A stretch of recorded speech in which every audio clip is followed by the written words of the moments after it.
Hey, welcome to Chilly Nightmares. Tonight's story isn't easy to shake off. This is Chapter 1. In this video, you'll hear about a disturbing story set in the heart of Berlin, a strange apartment, a presence that refused to stay quiet, and more. If you enjoy true scary stories, don't forget to subscribe and stay tuned. There's a lot more coming. Now, let's begin. Every time I tell this story, something weird happens. My story happened near Humboldt University in Berlin, Germany in 2018. I lived in a neighborhood called Schöneberg. It's the same neighborhood that David Bowie used to live in, so it's a pretty famous neighborhood. I was an exchange student for study abroad. I would study buildings and what kind of style they were. The building that I was living in at the time, it was post-World War construction, fairly modern, no Bauhaus design, and it looked like a regular apartment.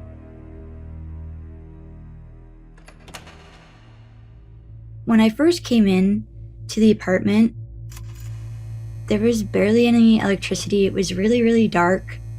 When you go study abroad, you usually have like a host family, but I didn't have a host family. I had a host dad, and I'll call him PK. I was with another girl who would be my roommate, and this was a 3-bedroom apartment. It had everything you needed, and it was in a really great location. It was pretty close to the university, and I really enjoyed it. But when I first went into this apartment, it was really, really cold. PK said, "I don't sleep here at night. I live in another apartment next door." Usually host families, it's like you stay in the home of someone and you integrate with the culture, and we thought that was very strange. But PK said, if you need anything, I'm just a call away. If anything happens in the apartment, just text or call me, I'll be there. So I stay in this apartment, and then the next day I get up and it's freezing. I go to touch the radiator, and the radiator's on full blast. I talk to my roommate and I ask her, "Do you also feel how cold it is in this apartment?" And she goes, "Yeah, I had to sleep with my winter coat on." I'm like, "Me too." So we send a message to PK, and he's like, "Hey, don't worry, I'll send someone to make sure that the heating works." And when PK sent someone to check the radiators in the heating system, the guy who came in said, "Yeah, it's fine. There's nothing wrong." And I'm like, "Well, it's so freezing." He's like, "Well, I don't know." He just kind of lived with it. So at this point, we're like, well, let's check out the full building. This is the second day we're there. We go to the basement because that's where the washing machines are. This basement was so scary. It was packed dirt floor. There wasn't even any electricity running through it. According to PK and other residents, that used to be an old apartment building, and it served as a bomb shelter. So the building, it had the original base or foundation pre-World War II, before 1945. And then they had just built on top of that with the new construction. To get through to the washing machines, which did have electricity, you had to go through all the storage, and you had to use a flashlight. You had all these storage rooms, but they weren't rooms. There was no wall. They just had chicken wire fencing that they would just put their random stuff in, and you just have to walk through to do your laundry.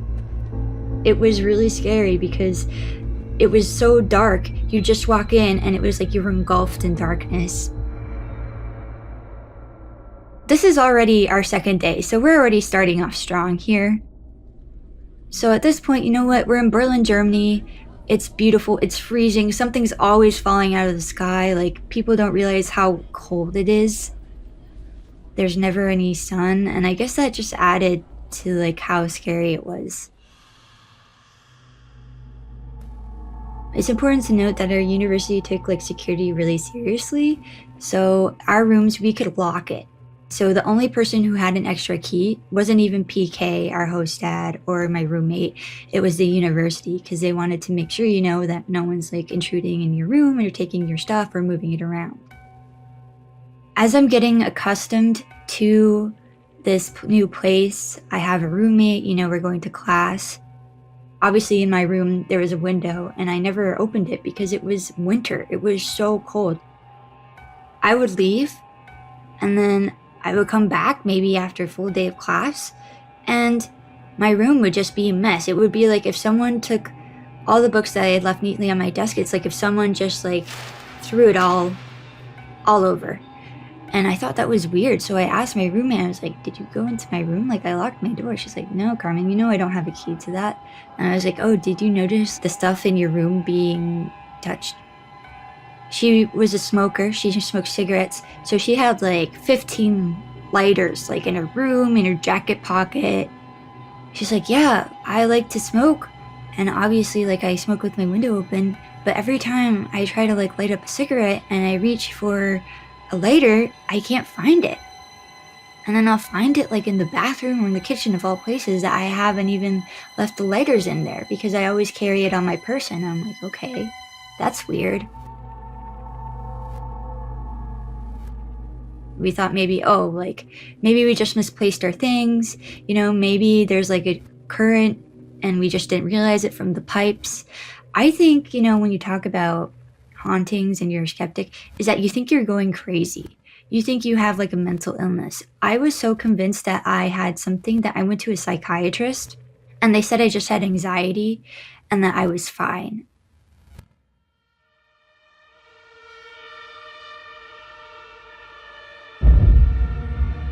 A few weeks into staying in this apartment, I've always been super healthy. I never had any issues. I wake up and I have a cyst in my throat the size of a golf ball. Every time I would lay my head down, I couldn't breathe. So at this point, I'm like, I have to go to the ER.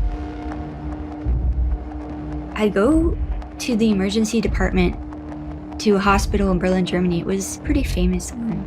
And I tell the intake person, like, at this point, the cyst was so visible that if you just looked at me and looked at my neck, you could see it. They're like, yeah, you need to be hospitalized. We'll check you out. At this point, I was so exhausted that I was like, yes, please take me. I think because of either lack of oxygen or just stress, I passed out. And so they had to do all these CPR and life-saving measures. When you have this near-death experience, I feel like what no one tells you, it shifts the way you think. It shifts your consciousness in a way that you think in ways that you didn't think before. Basically, I was floating and it was really, really nice. It was in warm water. That's what it felt like. And it feels like you're in a warm hug. There's this lady and she said, oh, do you want to stay or do you want to go? And I was like, I'm not sure. And she goes, well, why don't you stay? And I stayed. She was wearing traditional Indian garb and she was wearing a purple sari. I remember because it was this brilliant purple. And I came back and that's when I woke up. And there's 6 nurses who are nuns who have the habit and everything hovering over me. I thought I was in purgatory. And they're like, no, you're fine. You just fainted. We're taking you to your room now. They asked me, do you want to share or do you want your own room? I'm like, why would I want to share a room? I want my own room in a hospital. That's a novelty for me. Coming from the United States where medical care is so expensive. I go in and sitting in the corner was another nun waiting for me. And I thought, that's weird. She didn't speak English and my German wasn't the best. So the only way we could really communicate was French. I speak multiple languages, so it was fine. She gave me her name. Her name was Sister Bernarda, and she came from a convent in Rouen, France. And I asked her, why are you here? Why are you in this room? I didn't ask for anyone to be with me. She goes, oh, on your intake form, you put that you were Catholic. And I was like, no, I didn't. She's like, well, the person before you clearly isn't here anymore. Do you want me to keep you company? And I thought at this point, I wouldn't mind having company. I'm in a foreign country all by myself. I wouldn't mind. And she spoke a language that I could speak. So I said, sure. She goes, I'm going to give you a Bible and we can read the Bible together. I said, okay, because at this point, my phone had died and I had nothing else to do. And, I never read the Bible. And I thought it would be interesting to read it. I didn't open the Bible, she just read it to me, but she would sit there for like hours just like reading the Bible to me, and I had never asked her to come. I never said that I was Catholic. It was just weird.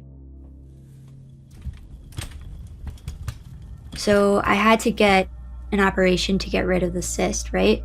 And the doctors, when they went to remove it, said, wow, this is one of the biggest cysts we've ever seen. Do you have a family history? And I said, no, I do not. This is the first time anything like this has ever happened to me. They didn't really have an explanation for why this happened because all my lab tests were normal. So they had done the operation and I was slated to go back. So PK went to pick me up. When I was discharged, the nun that was sitting there keeping me company reading the Bible, I didn't see her, so I went to the reception area and I said, here's this nun. She kept me company throughout the days. I would really like to thank her. She was from this convent. And they goes, oh, we don't have any record of that person here. I knew her name. I knew where she came from, what convent she belonged to, that she was a Catholic nun. I could describe what she looked like she was wearing a white habit with navy blue dress. And she was wearing like a wooden cross around her neck that was really big. And she was like maybe in her mid-50s and she wore glasses and she had blue eyes. So at this point I thought I hallucinated everything, but clearly not because I still had the Bible that she gave me. After that experience, it made me more open. And so when I got sick, my grandma also got sick. We got sick at the same time. And so she called me that day and was like, are you okay? And I'm like, yeah. She goes, well, I had a dream that you passed away. And I'm like, no, I'm fine. I'm here. But I did. Well, I was gone for a few minutes and then I came back, but it's crazy. So I take the Bible with me. PK picks me up and drives me back to the scary apartment. And it's still like freezing, which if you're recuperating from like an illness or an operation like I had, you don't want to be in a cold apartment. I had actually made my bed, but my bed had been unmade at this point. So I asked PK like, hey, did you go into my room? He goes, no, you know that I rarely come here. I thought to myself, I wonder why you rarely come here. So in order to light the fire, you need to use like a kitchen match or something. At this point, we had run out of kitchen matches, and my roommate, who I told you used to have a lot of lighters, would always have them like on like the coffee table in the living room. So I go there. I remember she had left it there because she said, hey, Carmen, I used the last kitchen matches. Here's a lighter for you to use to light the stove up. I go, the lighter's not there. I search up and down all over this apartment. I couldn't find anything. It was completely missing, this lighter that she had specifically left for me. I had to knock on my neighbor's door and ask, hey, can I borrow a kitchen match? And the neighbor said, sure, here it is, take it. But things would go missing all the time and there'd be no explanation for it. I don't know if it was me projecting, but this Bible would appear in random places. I'd leave it at my desk, which is in my room, which is locked. And then I would come back and I'd find the Bible on our coffee table, or I would find it on our kitchen table. And I'd be like, I literally locked my door. How is this Bible moving around? I didn't want to like hurt the Bible or anything, but it freaked me out so bad that I literally put it in my closet and like closed my closet with like a key, and I said, there's no way this Bible will move after I like put it under a bunch of stuff. So it was like all the way in the back. It wasn't like someone could have just like opened my closet door and take it. You'd have to look to find this Bible. So I went to class, I locked my door.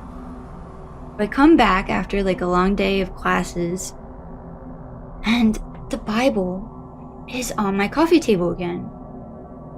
I called my roommate. I was like, are you messing with me? Did you put this Bible here? I was like actually mad. Like, why would you do that? She's like, Carmen, I've been in class with you all day. There's no way I could have done this. So then I messaged PK and I was like, hey, this is weird, but did you move my Bible to the coffee table?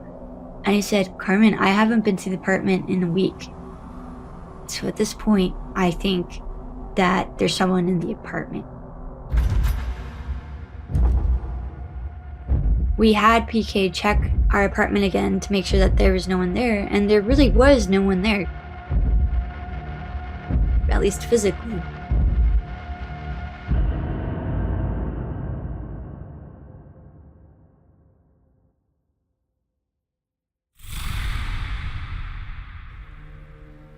So 3 months in is when really the activity really started ramping up. I had recovered from my cyst. Both of us we'd be like sitting, discussing something, or maybe watching TV, me and my roommate, and we would just like see stuff.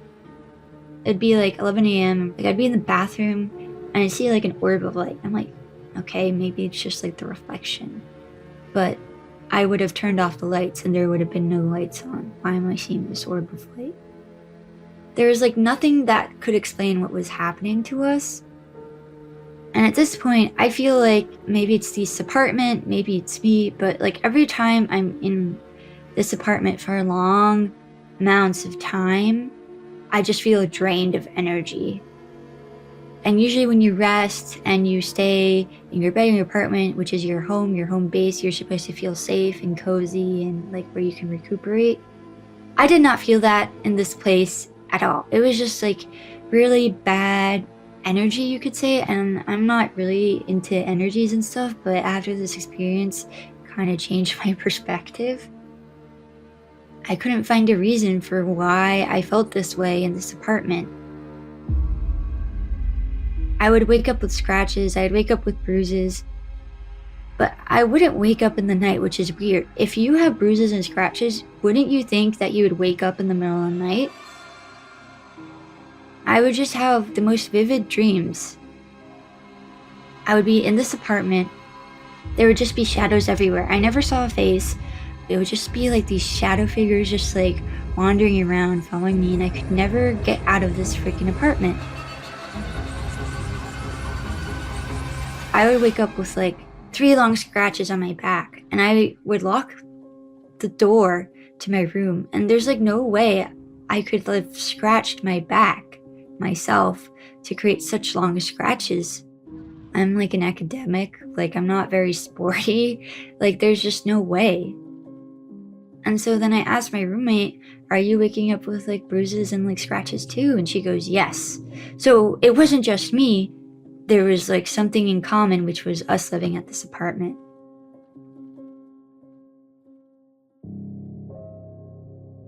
I basically am like so freaked out at this point. I don't know what to do. I thought to myself, I need to leave this place, but I couldn't leave this place because there was no other housing available. We can't go up to the university and be like, hey, can you please move us? We think our house is haunted. Who's gonna believe us? So we just stuck it out for the whole 6 months that we were there. So I called my grandma. She's from Spain. And I asked her, like, I'm having all these issues. This apartment is really bad. I don't know what to do. She's like, well, you should get a white candle and burn it and keep the window open for the night. I'm sure that will help you. So I go to like my local grocery store. I get the candle. I do what she says.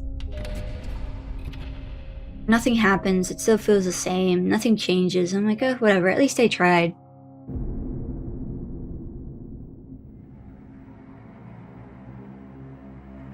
So a few days after that, I'm like watching a movie.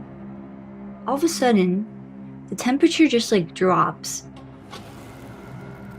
It's so cold I can see my breath, where before it was just like normal room temperature. I'm like, oh my god, what's happening? So I go out of my room, and the rest of the apartment's normal temperature. I'm like, whatever, I'm just gonna take a shower and like forget about it. I couldn't sleep, it was so cold. Next thing you know, I wake up because it feels like someone's holding my neck where my cyst was. It feels like that cyst again was coming back because it felt like it was crushing my windpipe. At this point, I'm paralyzed. I can't move. I could see everything, but my body was paralyzed, and I just see this dark figure, which is like really, really tall, really, really long fingers, but it didn't have a face. It was like shadow personified. I couldn't move, and I'm like that for like a good, it felt like 5 minutes, but could have been maybe 30 seconds at most. I finally managed to break out of that like paralyzation, and I turned the light on, and it went away. At this point, I was so freaked out. I slept with the light on. I look up remedies on how to like cleanse your house, and one of the remedies online said to burn sage. I needed something to help me cleanse this place because I needed to live here for another couple months, and I couldn't live like this anymore. I basically felt like I was being watched in my own home. I couldn't recover, and I basically felt like whatever was there was making my health deteriorate. So I go to this little shop. It's the size of a closet. The guy who's there, he is like over 6 foot tall, really, really pale. He has tattoos, right? And then he has an Eye of Horus tattooed in between his brows. He doesn't speak English, he doesn't speak French, he speaks German, but I forgot the German word for sage. So I was like, sorry, do you speak Spanish? And he goes, yes. He spoke the most perfect Spanish that I have ever heard in my life. So he goes back into his storeroom, and he brings me out like the largest sage stick imaginable. It's like almost 6 foot long. It's huge. And I'm like, oh my god. Whatever, I need sage. So he looks at me, and he has like really big blue eyes. He was like a very imposing figure. 6-7 years later, I still remember what this guy looked like. He looks at me and goes, good luck. So I called my roommate. We were both so freaked out that we didn't go into the apartment by ourselves. We would wait for the other to finish class or finish what they were doing, and then we'd go in together. I'm basically at a cafe waiting for my roommate to come because I'm scared. I don't want to go into this place by myself. She comes. She's like, okay, we got it. I have my lighter in my pocket. Let's go. So we go into the apartment. We take off our coats and we put it on the coat rack. I start opening everything because I'm like, we need to clean this apartment. Like, we need to like cleanse the energy. We need to have good energy here, good vibes only. And so I get the sage stick out of my bag, and I'm like, hey, roomie, are you ready? She goes, yep, let me go get the lighter. She couldn't find the lighter. And then she says, let me go into my room. I have like 5 lighters all around my room, some on my nightstand, whatever. I'm like, okay, sure. It's been a few minutes, and I'm like, okay. She hasn't come out of her room. So I yell, hey, did you find a lighter? She goes, no. I have like 5 different lighters in my room, and I can't find a single one. And I've been tossing my room upside down, and I can't find a single lighter. I hadn't gone into my room yet because it was locked, and at this point I was scared. So I was like, hey, maybe I have a lighter in my room. I unlocked my door, and the Bible that I had left on my desk was open and on my bed. I didn't even read what passage it was because it really freaked me out. And then I began searching for a lighter. Of course, we didn't find it. We checked all the corners of the living room. We checked behind the coat rack. We checked in the kitchen. We checked all the kitchen drawers. we basically had to go ask the neighbor for a kitchen match again. This is the same one who I asked before. It was like, are you girls okay? And we're like, yeah, we're fine. The neighbor goes, you girls have been the ones that have lasted the most in that apartment. Most people who stay there, students, only last there for a month before they move out. Oh my god, it makes so much sense, because PK would never stay the night. At most, he'd be there 10 minutes in the apartment and then he would leave. And he's our host dad. Like, when you have like a host family for study abroad, you're supposed to do things together, eat lunches and stuff together. We'd always go out to eat with him. We'd never do it like at that space. And we had like a really nice functioning kitchen, so it was just like weird. Is it just our apartment? Like, I don't think it was. I think it was like the whole building that was just had bad energy, and that emanated from the basement. At this point, we got the kitchen match. We have all the doors and windows open, and the neighbor was like, oh, can I watch this? Why not? The more people, the better. So I tried lighting it. For the life of me, I couldn't light this lighter. We had to go through like 10 matches before we could light the sage stick. The coat rack, which is by the entryway, by the front door, fell down.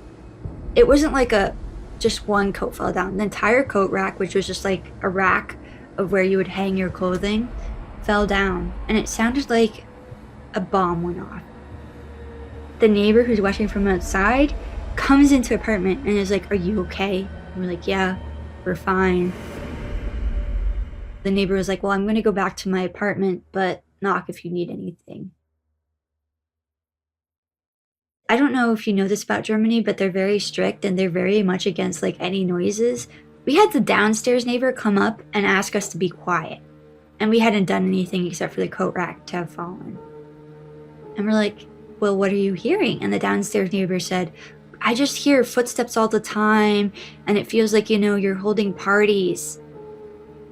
We've never held a party in this apartment in our life. The downstairs neighbor clearly didn't believe me, but I'm like, no, I swear to you, we do not invite people over to our apartment. We are at class like all day, every day. And when we do want to have fun, we just go out to like a bar or a club or a restaurant. We don't stay in the apartment. We don't invite people over. She goes, every single night for months, I've been hearing people coming in and out, stomping. I'm just like, I just moved here in January. And I said before that it was empty because PK didn't have anyone stay for 6 months before that. That's what he told us. At this point, me and my roomie, we were just like really freaked out. So many things had happened in the span of like 10 minutes. The sage stick was still burning and we couldn't even like cleanse the apartment. So I start going into all the rooms, cleansing it, starting from like the doorway and going all around in a clockwise motion, going in all the rooms. The smoke from the sage stick, it didn't like dissipate. This is in front of an open window. This smoke accumulated into what I can best describe as, I guess, like a smoke figure.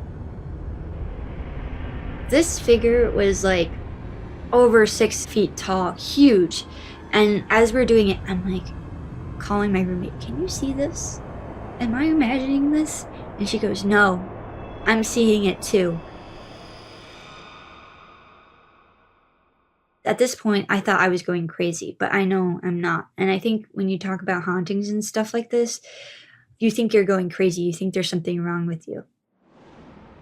So as I'm going out through the apartment, this smoke figure in my roommate's room, which was kind of scary, all the smoke had gone to her window. It was forming the smoke figure. As I go through the kitchen, which is the final one before I did the whole doorway, as I did the doorway, I could see her room. The smoke figure like stayed there for a moment and then dissipated. But the energy in the apartment still felt the same. As we're like putting up the coat rack, which had fallen, right, by itself. Underneath, we found all the lighters in a pile.